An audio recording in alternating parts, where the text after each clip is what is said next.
Bears Baseball Network. We had another fantastic week of the Bears Winter League. A lot of close games this week.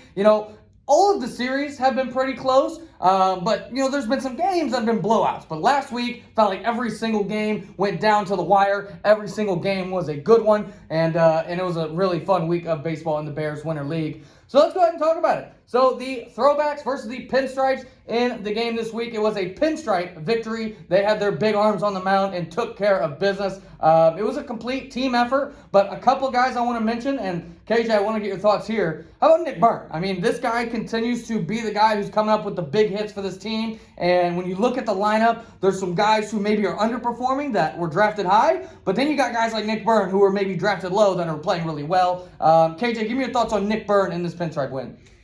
Yeah, Nick has not been phased up there.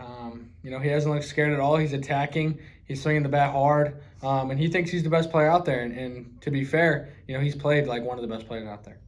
Yeah, and Bernie, this league, it's been basically every game has been tight, and we've got a 4-3 record on the season. Bernie, I know you've been at almost all of the games for this league. What is your thoughts about the state of this league right now? What do you think about the Week 7 game?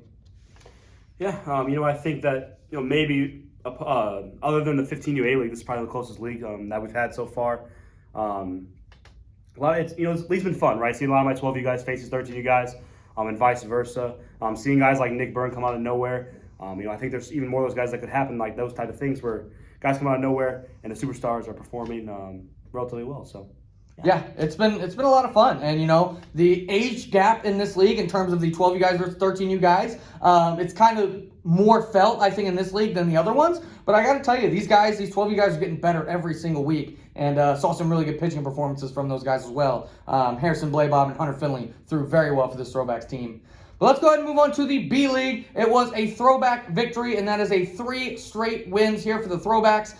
This was a good game, though. Evan Wheatley came out for the Pinstripes, pitched fantastic. On the other side, the entire Throwbacks pitching staff was very, very good. And this game came down to the wire. Ended up some big moments at the end, some big hits with 2 outs, some big pitching appearances from the Throwbacks, and they were able to take it. KJ, when you're looking at this league kind of as a whole, and you got some guys who maybe are fighting for a top team spot going into next year, you got some guys who are maybe a little bit newer to the Bears, what's kind of been your takeaways from these players playing in the B League?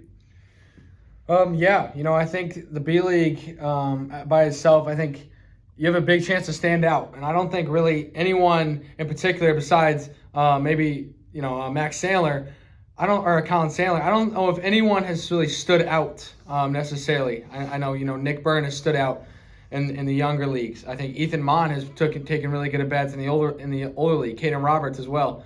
So, I think this is the prime league for guys to stand out, and I don't think anyone's really taken that step forward to stand out yet.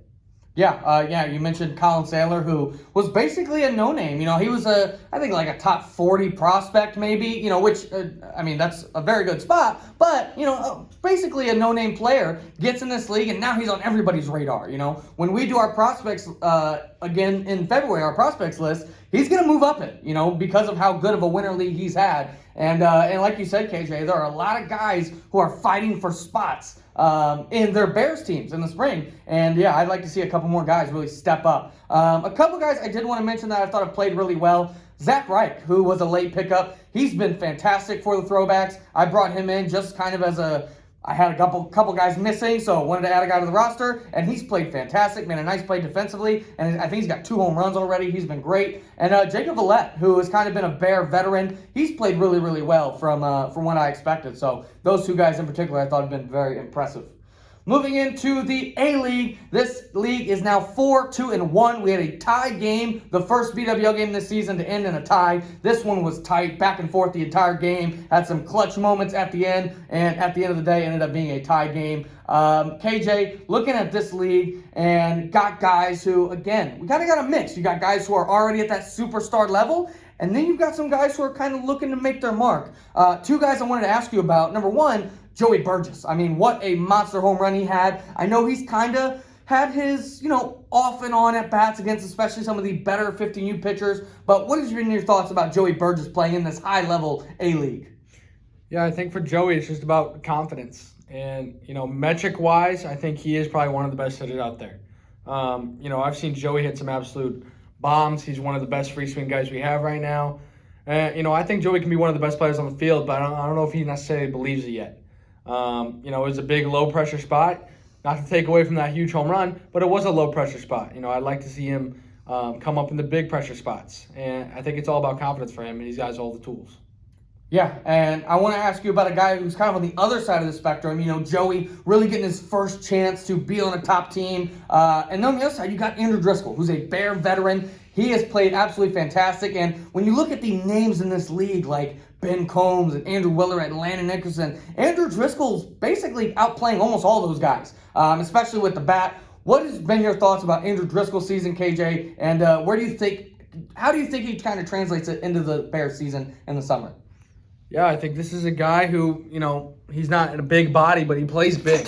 And, he's just out there putting up good at-bats. And, people have said, they can attribute the field, Andrew Driscoll is good in the BWL because of the field structure. Well, this guy's hitting rockets. And, the field structure doesn't take away from the at-bats. And he's just laying off curveballs, getting his fastballs. He's worked a lot of walks. He's hit a lot of hard hit balls. Yeah, he certainly has. Indoor, outdoor, a hard hit ball is a hard hit ball. And Andy's been very, very impressive for me. And then finally, we have the 18U League. This one, in terms of the season record, it's 6-1 pinstripes, very lopsided. But at least 3 of the last 4 weeks, the games have been very, very close, including this one. I believe a 2-run game, but there was bases loaded at the end of it. Actually, it was a 1-run game. It was bases loaded, tying run on third base, 3-2 count. So you can't get much closer than that. Ended up with a pinstripe winner on a Brady Heck strikeout. KJ, it's really been for me the stars in this league that have been the difference, and on both sides. Stars coming through in big spots and stars letting down in big spots. And to me, that's been the difference in this series. I want to talk about a guy who has really stepped up as a star, and that is Brady Heck. He has looked like a phenomenal pitcher on the mound. KJ, what is your thoughts on Brady Heck in this Winter League? Yeah, he's been huge for us on the mound. We need a guy. Matt can't go out there and pitch every inning, so we need another guy. And Brady really, hasn't been that far back from Mac. I mean, production-wise, he's getting guys out.